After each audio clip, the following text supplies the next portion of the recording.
sad džava odnijete? Molim, čekaj, a ovo meni zvoni.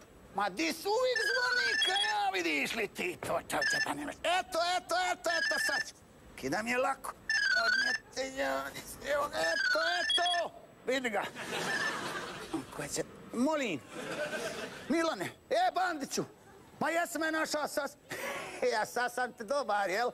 A, sad se, molim, malo ti, a jesam ti ja govorio da zovneš kad je bilo na vrime? Nema u Nevena urušavanja, nema, to je sve injekcija, betonska, građevinski, inženjerski, modern Deutschland.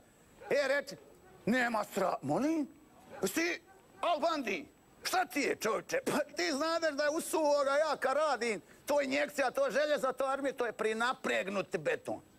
Nije da je napregnut, nego je prinapregnut. Eto ga, čuj, ja te radim i plus dodatno osiguranje, to ti je ki na putničkim brodovin. Razumiš ti? Ki na ovim putničkim brodovin. Vidi ga, već mi se ljulja. Šta ima na putničkim brodovin? Na Titaniku nije bilo, a ovdje ima u Nevena.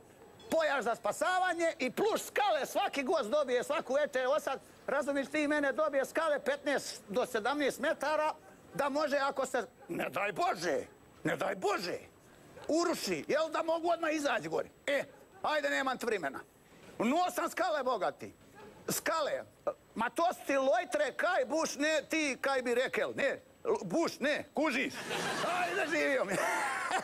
Bandiću, jesam je svima njih ovako intini. A di je ne, onda su Dalmatinci lini Dalmatinci. Što meni žena živce, koje su lini Dalmatinci? Lini, gledaj ovo, vidi ovo. Lini Dalmatinci.